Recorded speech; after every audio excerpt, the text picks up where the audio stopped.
Welcome to the Wealth Without Wall Street podcast, your guide to understanding how to get out of the Wall Street rat race and start your own mailbox money lifestyle. Now, don't let these handsome Southern draws fool you.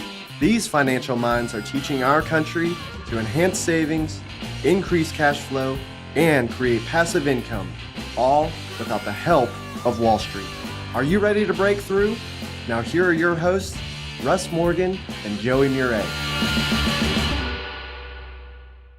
Welcome. This is the Wealth Without Wall Street podcast. Your host, Joey, the Italian Stallion Murray, joined as always by Russ, the idea guy, Morgan.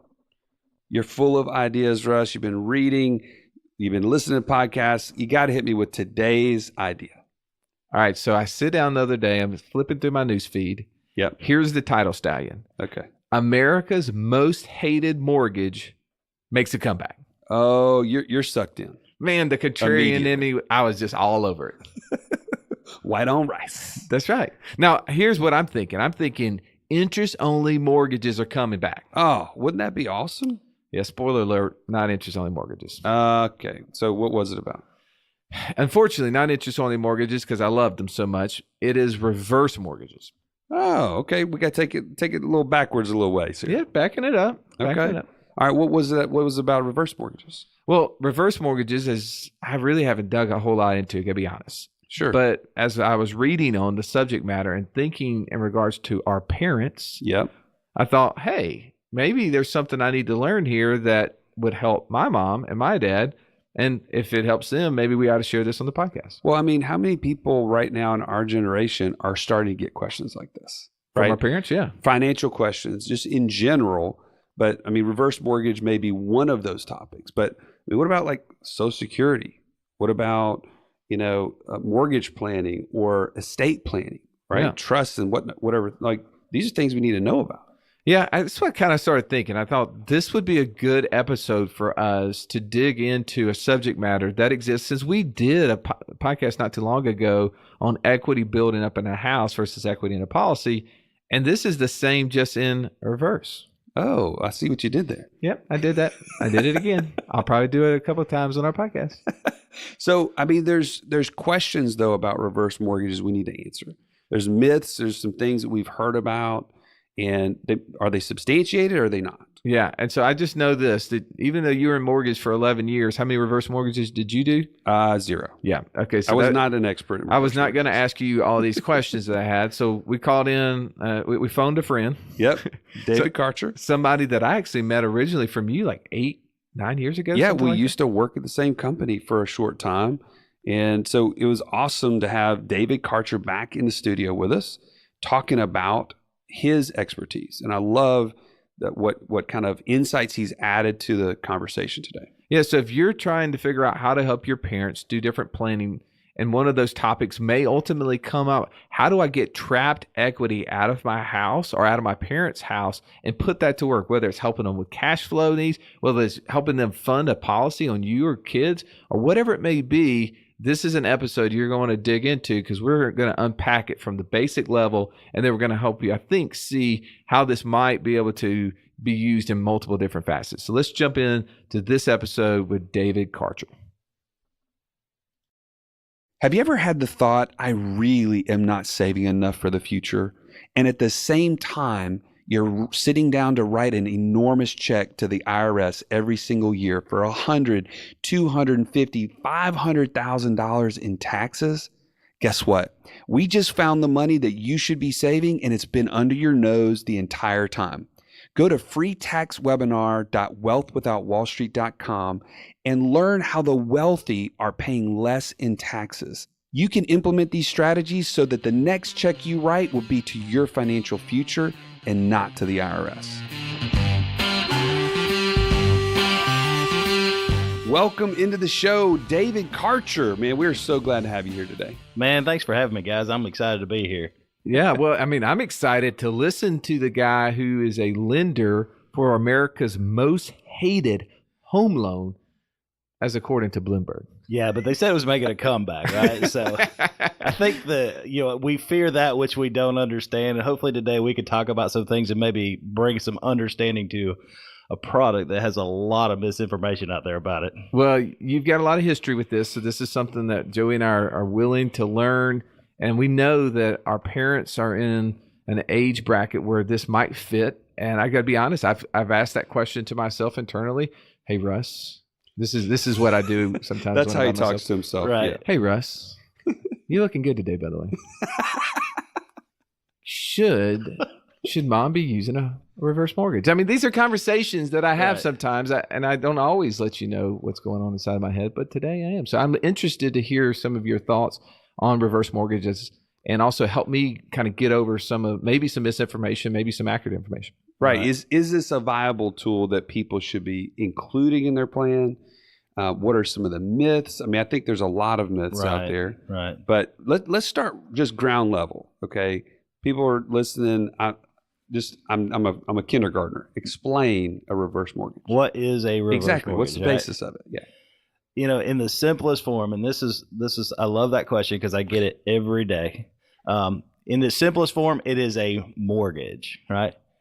All you're I doing, got that part. right. It's a mortgage. It's in the name of it. So you're borrowing money from the bank and you're using the house as collateral. In fact, I went to Webster's dictionary and I Googled the definition of a mortgage, and it says the conveyance of or a lien against the property for securing a loan that becomes void upon payment or performance according to stipulated terms. It's just a mortgage, right? We're just setting up, in most cases, we're setting up a line of credit on the house, right? Most people have their house paid for or paid down.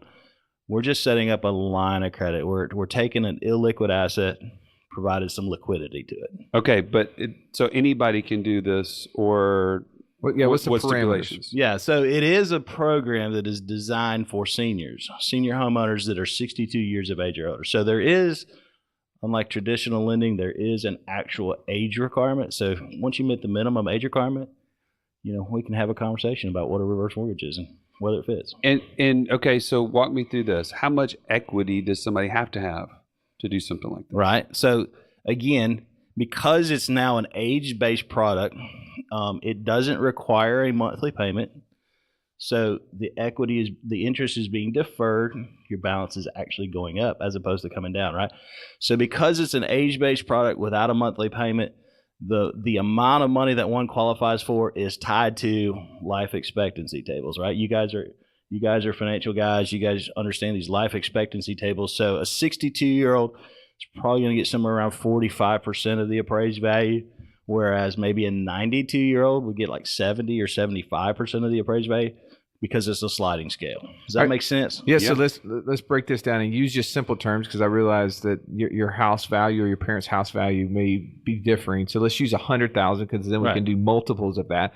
So if I had $100,000 value on my house and I was 62, then I could start out. They would basically give me a reverse mortgage up against $45,000. $45,000 line of credit, exactly. Okay, on a $100,000 house, right? Right. And in that case, let's say I had a mortgage that was $20,000 against the house. The line of credit you're saying would be up to $45,000. It would pay off the $20,000 that I owed, right? And that have an additional $25,000 available to borrow, right? So less closing cost, right, or anything like that. So we're going to use this. It's a first mortgage line of credit, so it means that anything that's a lien against the property has to be paid off at the time of closing. So I'm going to use $20,000 of that line of credit to pay off that traditional mortgage, eliminate that monthly payment, and now we've got $25,000 sitting in a line of credit for additional use. How do we want to use it, right? So I'm sitting here, I'm thinking about mom, right? I'm thinking, what is it that I want for her? And one of those, I want her to live well in her retirement years. I want her to feel comfortable. I mean, she took care of me for 18 years. I mean, at least I want her to take care of herself and enjoy, the last 20, 30 years of her life as much as I possibly can. And I want to know, does this tool fit? So one option is she has a mortgage, she can use this to pay it off, right? Exactly. So now she's freeing up a monthly payment, I'm assuming? We're freeing up that monthly payment. So what was being sent out to the mortgage company on the first of every month is now sitting in the checkbook because we're not writing a mortgage payment anymore, right? So In our world, we talk about improving cash flow. That is one of the major ways we can get an immediate improvement of cash flow is by eliminating a traditional mortgage payment. Because a lot of times in retirement, sometimes parents are saddled with maybe not having saved enough. Maybe there was some situations where their expenses were higher than what they have coming in from either retirement income streams or passive income streams. And so this is freeing up some money, but also it comes in the form of a lump sum is what I was reading to a little bit before. Well, once we set up the line of credit and we figure out how much money you got access to, then the way that we disperse those funds is varied. So lump sum is an option. You can take some cash if there's a need for some cash. We can obviously take a draw or a lump sum off of that line of credit. Okay. So the problems I'm trying to think of is, do I have enough income in retirement? And if not, because you and I were talking before this about the game cash flow. Robert Kiyosaki's game cash flow for kids. We spoke about that. Absolutely. And you even own Cash Flow 2.2 or version 202. 202. Yeah, I'm Like scared that. to play it. Yeah, I mean well, I didn't even know it existed. So there you go. But so in that game, the way to win cash flow is by having more passive income than we have monthly expenses. So how does this play into that for retirees? Well, right out of the gate, if we're giving them access to some funds, they can use that obviously to lower expenses, consolidate debt, eliminate mortgage payments. That's going to improve cash flow. A lot of our clients, just like you were saying, haven't prepared well for retirement and have limited financial resources. A lot of them are just living on fixed income, maybe some pension plans. But, as you guys have talked about in other episodes, those pension plans have phased out and they've become now, 401k and IRA type of plans where we have to take ownership of our own. And so for whatever reason, maybe we're just in a situation where we haven't planned well and now we need to use this to improve cash flow. So I'm just thinking even practically for ourselves, our clients, we have this goal of financial freedom. We've talked about the mortgage is really not the main focus as far as what we want to pay down actively and aggressively because we're just locking up equity, right? So I'm seeing the reverse mortgage as a potential to reduce that mortgage payment 100% at some point. Maybe that's the last thing that goes before you've now reached passive income greater than monthly expenses. Am I missing something there? Help me understand that. Well, you are. In addition to that, Joey, we're also unlocking equity, for lack of a better term, a dead instrument, right? We've got equity in a home that's illiquid, can't really convert it to cash, but if we set up a reverse mortgage line of credit and I just leave it as a line of credit, there's a growth factor to that line of credit, right? Okay, yeah, walk me through that. Yeah, so just because you took out a reverse mortgage doesn't mean you got to use it right away. Immediately, yeah. Well, we talked about lump sum cash, right? But what if you don't need any cash right now? What if I just want a quote unquote emergency fund, right? I can leave that line of credit in place. It's not going to go anywhere. They're not going to come back, unlike a traditional HELOC. They're not going to come back and reassess my line of credit, freeze lower, or reduce my line of credit if market conditions change, right? It's in place. And it's growing at anywhere from a 5 to 5.5% clip. And when I say growing, I mean it's expanding. It's not necessarily interest that they're being paid, but it's an expansion of their line of credit. So we're actually unlocking more equity in the future than we are even today at closing. Well, because as they're aging, right? So they're getting closer to that mortality age. And so hence the reason the balance available to them to borrow against it is growing toward that amount. Exactly. I guess at that rate. Exactly. And I do think of, as you were kind of talking there, you talk about unlocking equity.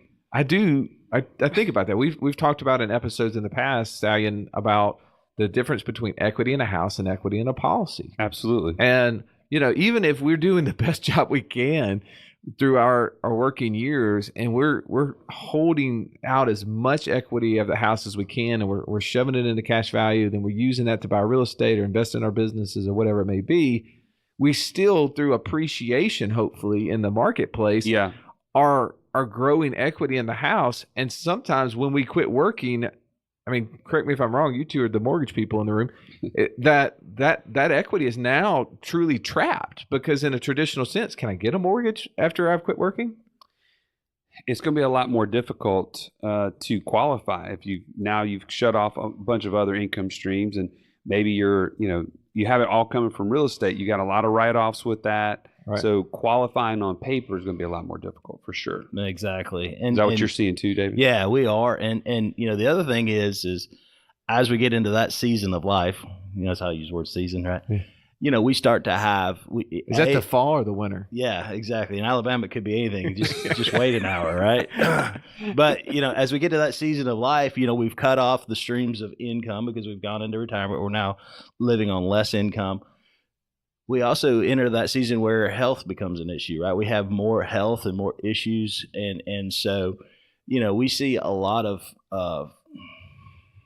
for lack of a better term, medical things on our credit reports when we're looking at credit reports for those types of folks. Yeah. So even if I did income qualify for traditional type of mortgages, Joey, I might not have the credit scores because I've taken a hit because mama had a stroke 6 months ago, and the insurance didn't pick up some things that we thought they were, and now I've got collections and I've got lower credit scores than I'm used to having, kicking me out of the traditional types of products and programs.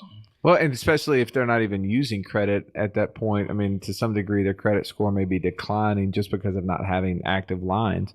So that's interesting to think about this as a tool in retirement. And you're not the only one speaking about it. We actually had an interview a few weeks ago with one of the retirement income specialists, Wade Fowl. And if I'm right, he wrote a book on this subject. He did. He wrote a book called "Using a Reverse Mortgage to Secure Your Retirement." I was introduced to him a few weeks ago myself. Went out and got the book, and it's wonderful. It's nice to have a guy in the financial advising community advocating, for this product as part of an overall comprehensive financial planning. Well, we know this is, again, and in retirement, your objective is to not run out of money. Right. That's right. The fear that we have for ourselves. It's the fear we have for our parents. And this is a tool. So trying to really untrap our mind, right? If, I've talked about having trapped equity, but I think sometimes our mindset is trapped in a certain way of thinking. So I want to throw out some common thoughts that I had on this, and maybe they're myths, maybe they're just misconceptions or just misunderstandings, but there's definitely some things of, hey, I don't know if this is the right thing for mom and dad. What if they use all this money and they go into a home? Does this mean their house is going to be foreclosed on? How does all that work? Right. I think the biggest misconception is, I'm going to piggyback off of what you just asked, is somehow that the bank gets the house in the end. I think kind of what you're really trying to say. Okay. And the reality is it's just not true, right? It's just a lien against the title. The deed notice stays in the client's name the entire time. They can pay the loan off at any time they want to. They're just not required to until what you just said, Russ. They no longer live in the property, right? That, unlike a traditional mortgage, is when the loan becomes due and payable, right? Traditional mortgages, I've got a 30-year payment plan, or I've got a 15-year payment plan, or I've got whatever. With a reverse mortgage, the loan becomes due when mama and dad no longer live in the property. And that could be death, that could be nursing home, right? So whatever that event is that keeps them from living in this property, the house, then the loan becomes due and payable. It triggers that, what they call the due and payable clause. So we're usually dealing with the heirs, the kids. The house is going to transition into the state just like it would if they had a traditional loan, right? But they now have 6 months with 2 90-day extensions. So total it up, a 1 year, to decide how are we going to dispose of this debt, right? So even though it's due at that point, they have a year essentially to figure out what they're going to do. They have a grace period. They have some time to figure it out, right? And kind of get an action plan together. Maybe it means putting it on the market, and it's a 3 or 6 month process of getting it listed, getting it sold. Maybe it's, hey, maybe the great grandniece decided she wants to buy the house from the family and move into it, and so we're working on a refinance for her. they've got time. Joe and I were talking before we started today. Unlike a traditional loan, right? If I pass away or go in a nursing home with a traditional mortgage on my house, somebody, my kids or somebody, has to write a check on the first of every month to keep that note current, right? Because what happens if I don't, right? Or else they come take everything. They're going to accelerate this whole process, right? They're not going to allow me to go 2, 3, 6 months into this thing without taking some legal action against me, right? But with a reverse mortgage, mom and dad had access to this loan, this line of credit, in a no payment manner, and so the heirs now have a window up to a year without a payment while they try to figure out, hey, what are we going to do? So here's a question I have, and I've heard this. I don't know if it's accurate or not. Is that these are expensive? That's the other knock on these loans, right? They're expensive, right? And the reason they are to a degree is because it is a government sponsored loan, and so we pay a mortgage insurance premium, right? We have closing costs, just like we would on any type of loan. We've got title, appraisal, recording costs, services of a closing agent, all of the normal third-party costs that you would typically have with a mortgage transaction.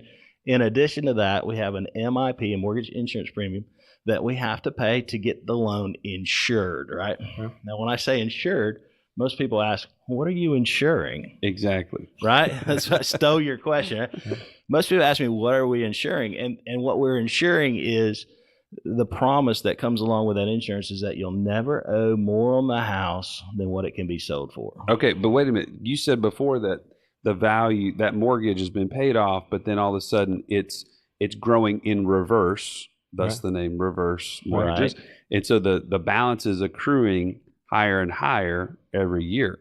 So how does it not go above the value of the home?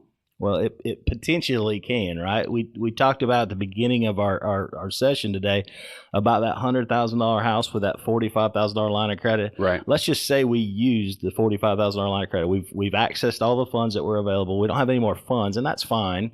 And it's accumulating interest. And mama just lived a long, healthy life in retirement. 25 years later, the good Lord calls her home. And we've got $125,000 payoff with interest, right? But what happens if the house is still only worth $100,000? It sounds like I've got a $25,000 problem, right?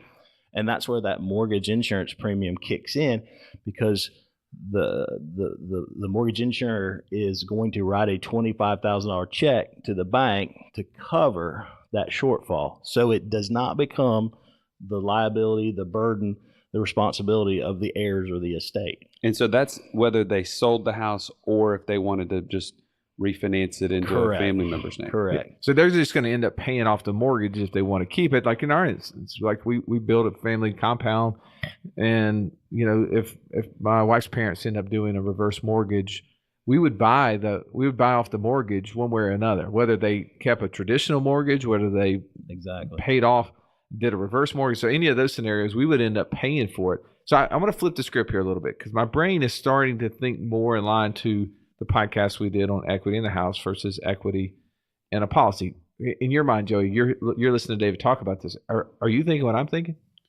I don't know what you're thinking, Russ. Well, let's just say, let's say Papa Murray doesn't need the cash flow that he was making his mortgage payment with.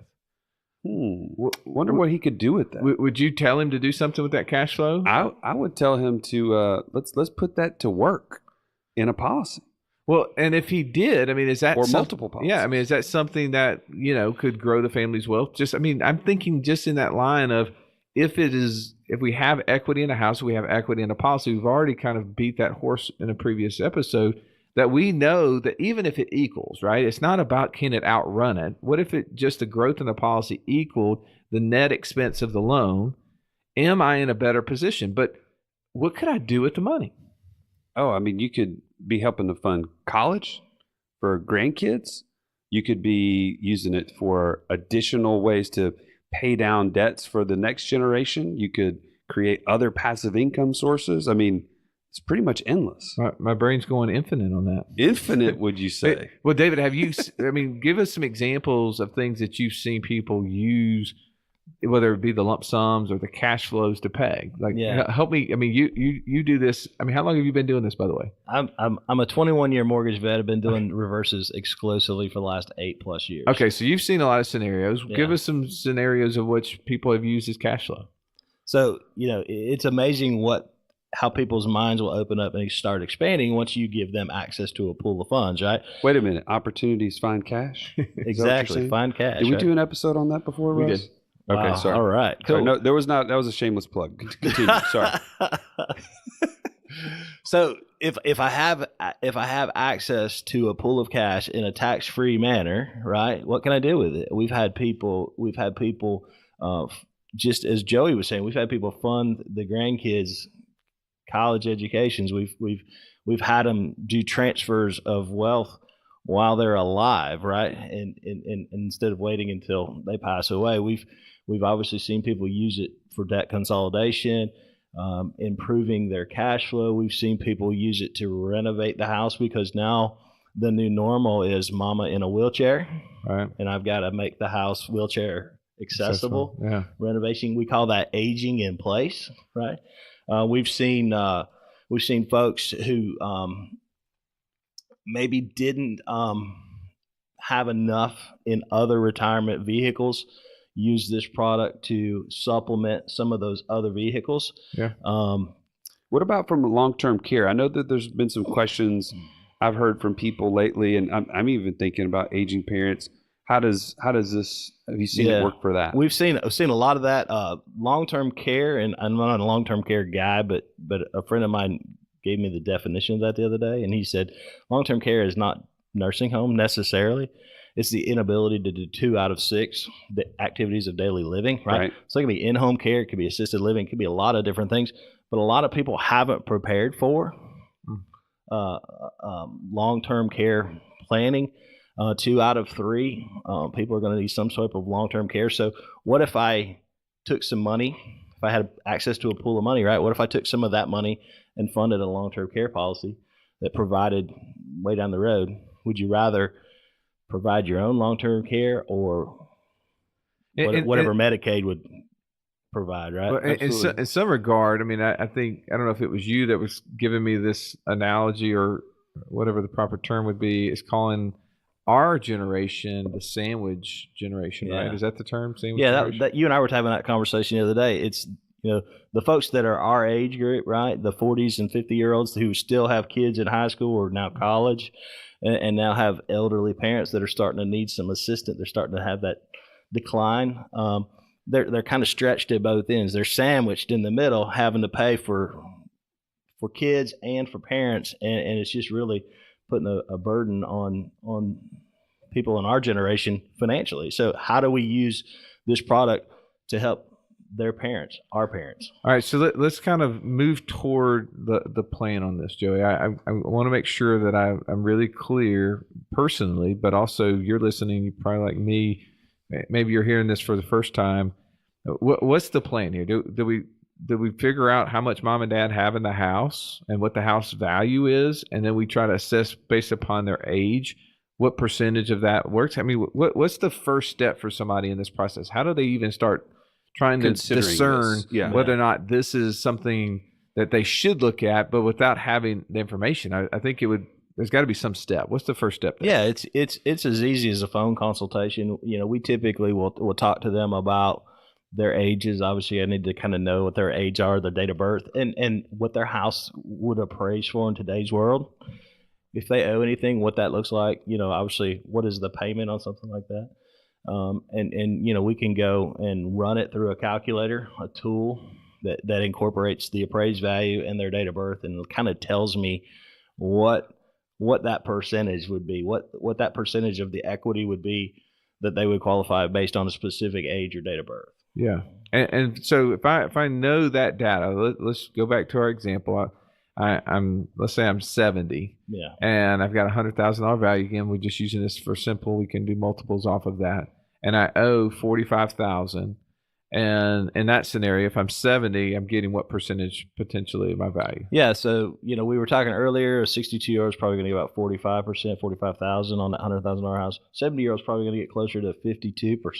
52%. So I potentially have as much as $7,000 in that example. Let's assume I had $1,000 mortgage payment. I realize that I'm just trying to keep round numbers here. That probably doesn't equal a $100,000 house, but then I'm freeing up $1,000 a month, and I potentially could put $7,000 in my pocket in order to do that. Right. And then I guess the next step is figuring out what would I do with the money? What is the benefits? Because I got to be doing the Benjamin Franklin on this. I got to try to figure out what's the pros and cons, right? Right. Like, hey, do you sit down with people like that, or is there a process for them to go through to try to determine, by doing this, I get these things, but also there is this con? How do most people assess that challenge? Well, as far as your question about what do I help these people with the improved cash flow, what to do with the improved cash flow? No, it's not what I'm doing. I'm the mortgage guy, right? Okay. I need guys like y'all to sit down with these clients and say, now that David has freed up $1,200 a month, what are we gonna do? Okay. And how do we move forward and take the advantage of whatever years we've got left, right?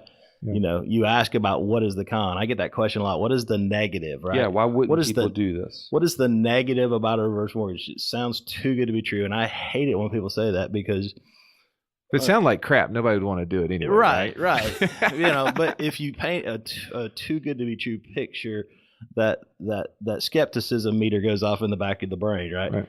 And I get that. So, I tell people all the time, go right back to where we started. You're not making a payment. Interest is being charged, right, on whatever you've used. So the remaining equity in the home is essentially being gobbled up by that interest that accumulates. Now, I can't project for you what future real estate values will do. I'd love to think that the value in your home would outpace the interest that's accumulating.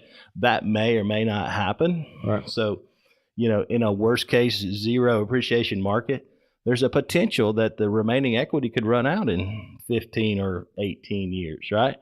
And then what? Well, that's when that mortgage insurance premium kicks in and covers any deficiency or shortfall, right? But if I'm right in that scenario, the alternative is that mom and dad didn't use the money. So there was something they gave up through that 15, 18 years. Had they not done the reverse mortgage, then they needed help to pay for the long-term care expenses that occurred. Right. They needed monies to go on the trips with you that you wanted them to go on because they couldn't afford to pay for it. Exactly. They needed, they couldn't help your kids in college. I mean, there's a trade-off either way. Right. But there's always got to be the flip side. Yeah. I'm just thinking of this. I see those, and I do think someone needs to make an educated decision. And I think that maybe just asking somebody that isn't perfect because they may only have limited information on the subject matter. I think reading a book like Wade Fowler's book, I trust him. I mean, he's the retirement income guru out there. Yeah. The name of that book is How to Use Reverse Mortgages to Secure Your Retirement, the Retirement Researcher's Guide series for reverse mortgages. It's a long title, by the way, Wade. But that I think that is probably a good start. But I just see mom and dad being in a better position. I see them like enjoying retirement and using this in an abundant way. Because I get really, we've talked about this a lot. Yeah, we don't want to be scarce. Yeah, I don't want to get in a scarce mindset. I know, we're all about becoming your own banker. And this is, to me, if there's a way that mom and dad can use this trapped equity that they can't get out because of where they are in life, to use it to build wealth, to create freedom for the second generation, for third generation legacy. If that works, Absolutely. I mean, I'm all for it. Right. So I do think there needs to be more research on it to find out if it's a fit. But I really kind of like it when I'm hearing you. Yeah, I definitely see it as a tool. Everything we talk about on this show and with our clients is that there's a means to an end. And if you use the tool wrong, it doesn't matter, right? It's not going to help you get to that end properly. Right. So this is no different. And I think having an expert like you, David, on the show to share these kind of misconceptions and not to just like rush into this without, thinking through those things. I think you've added a lot of value today, and I'm really grateful that you were able to spend the time with us today. Well, thanks guys for having me. I will tell you that what I love and what has gotten me passionate about this product and kept me in it for as long as I've been in it is that it's about supplying options. Absolutely. In a season in life when options become somewhat limited, it's good to have as many options on the table as we can. And just like you said, Joey, it is a tool. It is not the end all be all. It is a tool. It is not for everybody. And we sit down and try to explore that with everybody. So David, people are listening. They say, man, I need to at least have a consultation with this guy. Yeah. How do they get in touch with you? Hopefully you guys can link me to your website. We will. We'll see, put it in the show notes for sure. Yeah, absolutely. But the best way to reach me directly is cell 205-821-5905. Call, text. I'll get with you. Yeah, Awesome. you take it's a 24/7 hotline. I mean, it's okay. You got to remember, we got people. I got to sleep sometime, but it's 65 countries here. Is this only for the U.S.? Is this something? Yeah, we're blending just in the United States. Okay. So there is a similar product in Canada. It's entirely different, but we'll talk about that another time. Okay. All right. Well, thank you, brother, for being on the show. Thank you for sharing with Reverse Mortgage, and always we thank you for listening. This has been the Wealth Without Wall Street podcast. Don't forget to subscribe to the show to break free of the Wall Street mindset and begin building wealth on your own terms in places you understand so that your wealth will never run dry. See you next episode.